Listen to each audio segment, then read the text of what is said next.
Hey everybody, today I'm going to make one of my family's holiday classics, stuffed artichokes.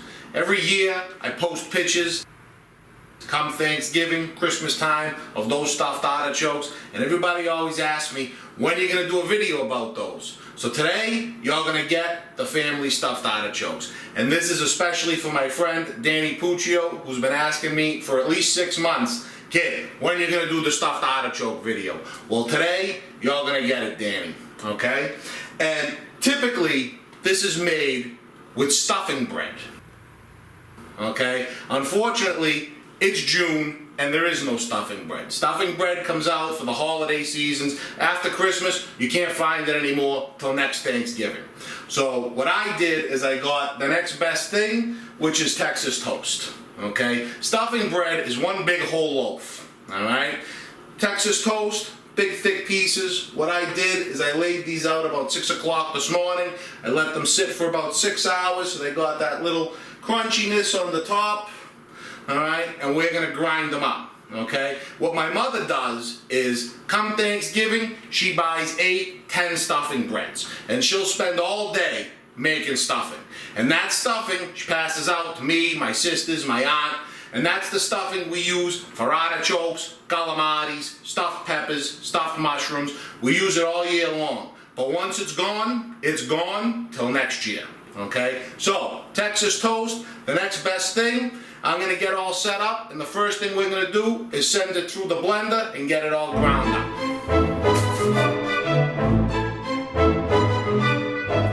Alright everyone, what I have here in my blender is I have kind of like a Cuisinart attachment in there. Alright, use a Cuisinart if you have it. Unfortunately, mine broke, so I'm going to be using the food processor attachment here in my blender.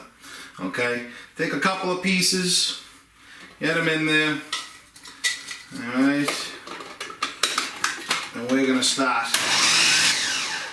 And then of course, you know, you're going to have to get in there, these big pieces that are left, get them down, alright, and there you have it. See that? That's the perfect consistency. Okay, so what I'm going to do is I'm going to get all these processed up, and when we come back, we're going to be making our breadcrumbs.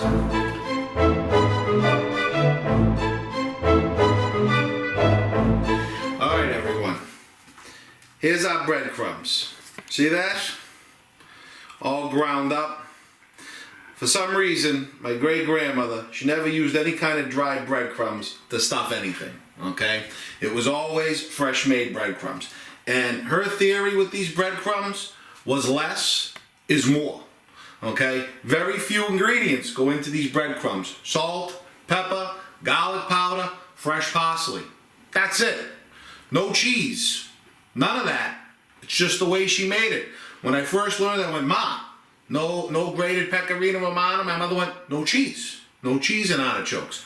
Some people put cheese. It's okay. Some people don't. Every family has their own recipe. So what we're going to do, and of course there's no set amounts, because you could be stuffing 4 artichokes, you could be stuffing a dozen artichokes. So you need to make enough stuffing for how many artichokes you're going to make. This is always to taste. Alright, and what I'm going to do is I'm going to start with some salt. Alright, a good amount of salt in there. I'm going to start with some black pepper. I'm going to hit it with a good amount of garlic powder. And I'm going to hit it with all of that fresh chopped parsley. Okay? And of course you always want to test this before you start hitting it with the olive oil. Because once you do that, then you're not going to want to eat it raw anymore. Let's see what we got. Wow. That's a first shot right there. Now, what we're going to do is we're going to hit it with olive oil. And now this is Bono olive oil. This olive oil comes from Sciacca, Sicily, where my great-grandparents were born. My grandfather, James Chippy Palazzolo.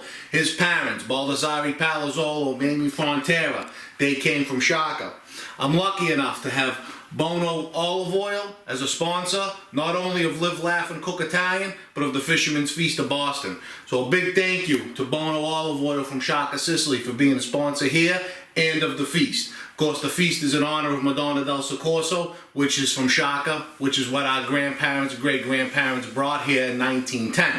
So, here we go. Now, you don't want to saturate it, but you don't want them to be dry. And of course, again, this is one of those things, you know, how much is too much? Well, it's about that much. And that's not it. You almost have to, it's almost like making an egg salad, you know, when you're mashing everything in, you actually have to get in there and mash the olive oil right into the breadcrumbs. It's almost like you're making a paste. Just a little more. Okay. And this is it. Here's your stuffing. Like I said, you know, come mushroom time, I might throw some Ritz crackers in here. I might throw some lump crab meat. I'll use this when I'm stuffing lobster tails. I'll hit it with some more Ritz crackers, maybe some cut up shrimp or lobster meat. But this is it. This is like our go-to stuffing right here to stuff just about everything Italian. Alright? So, now, our artichokes. I already washed them. I let them sit upside down to dry overnight. Alright? I get in around that first leaf because you know you're never going to use those first few leaves because they're tough as hell. Alright? Now, I'll get probably to the third row of leaves and I'll cut it flat off. Just like that. Okay? Give it a little whack. Open it up. Nice. Alright, so I am going to prep these 4 artichokes.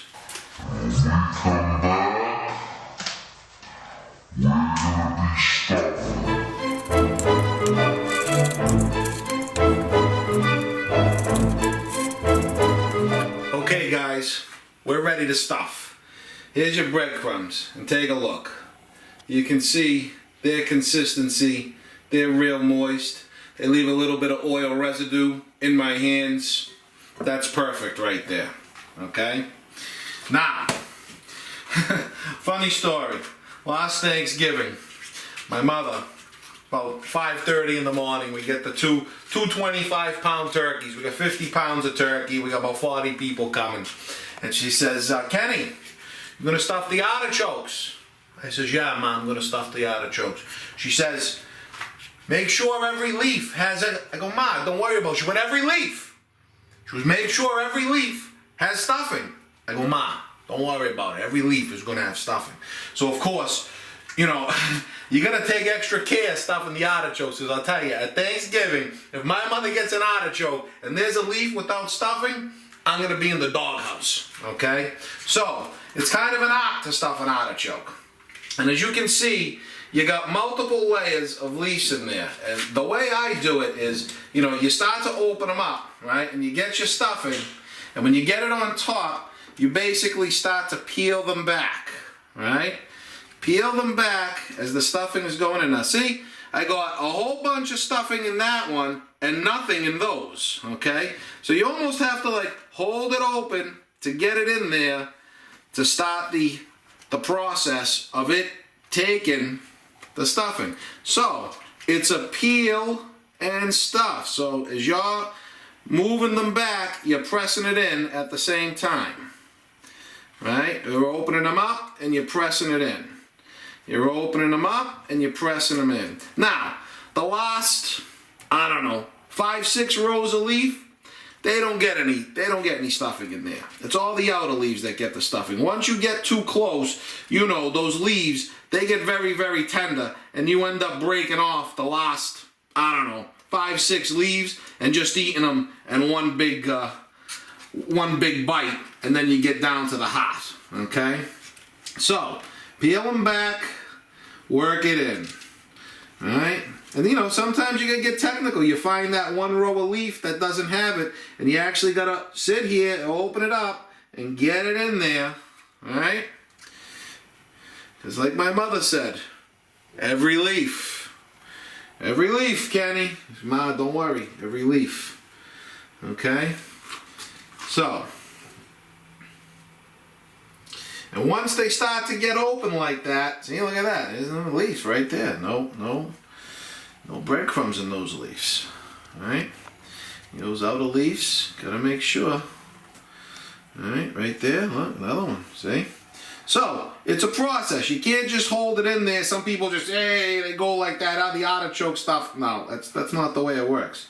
This is a gentle process that takes time. And if you want it done right, you know, everything worth doing is worth taking the time to do right. Especially when you're dealing with food, especially when you're dealing with artichokes. Okay?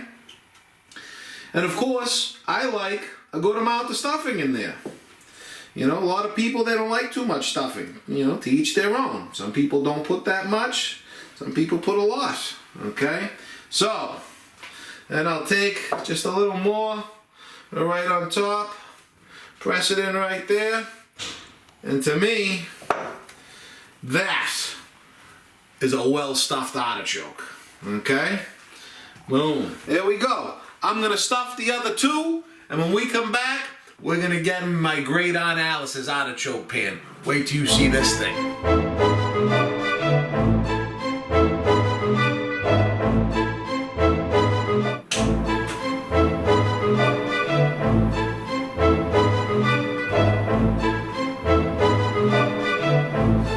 All right, everyone. Here we are. They're ready. Now, let me say this, okay? You know, when special people die, you want to take something special to remember them by. Some take a figurine, a little Hummel, you know, a memento. When my great Aunt Alice died, my mother says, Kenny, what do you want? I says, Ma, I want her artichoke pan, all right? That's what I take, okay? Some people take a figurine, me, I take an artichoke pan. And as you can see, this pan has got a lot of miles on it. It's been around for a long, long time. This pan belonged to my great-grandmother, all right? When she died, it went to my great Aunt Alice, her daughter, my grandmother's sister. Now, I have it. Of course, when you look inside, it has this special little piece that the artichokes sit on, that your water sits underneath and it steams. This is an old school classic artichoke steaming pan. I'm not sure if you can buy them anymore, but I'll tell you what, if someone bought me a new one, I would never use it. This is like sacred to me. When I'm using this, it's like my Aunt Alice, she's here with me, okay? So, what we're gonna do is the first thing I'm gonna do is I'm gonna put 4 artichokes in there, all right? And it's going to be a tight squeeze because they're big, but we're going to get them in. Beautiful, just like that, okay? And I'm going to strike up the Kangen water machine here. All right? And I'm going to fill it just above that place in there. Right there, okay? Now, let me say this, all right? These are going to steam hour and a half probably, all right? But about every half hour, you need to check them because they are going to run out of water. Telling you now, half hour into that steam, you're going to have to come back with a cup of hot water and fill it up. If you don't, the bottom of your artichokes, they're going to look like a tire, all right? So, we're going to steam them a good hour and a half. We're going to check the water every 20 minutes, and I'll give you a sample when we get back. Alright everyone, we've been about an hour and 40 minutes. And you know, listen, I've cooked artichokes, they've only taken an hour. I've cooked artichokes, taken over 2 hours. It all depends on the artichoke, how big they are, small they are, what season it is. So, you know, you always have to do your taste test. But we're at about an hour and 40 minutes. You know what I'm going to do?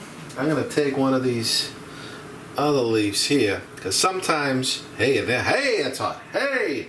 Sometimes those outer leaves, they're just super tough. I'm going to say they're done. So I'm gonna plate one up, and when we come back, I'm gonna give you the final product. All right, everybody, here it is, the stuffed artichoke. Reminds me of Thanksgiving. So tender, delicious. I hope everybody enjoyed this episode of Live, Laugh, and Cook Italian. I'd certainly like to thank my sponsors, John Boo's Company and Bono Olive Oil of Shaka, Sicily.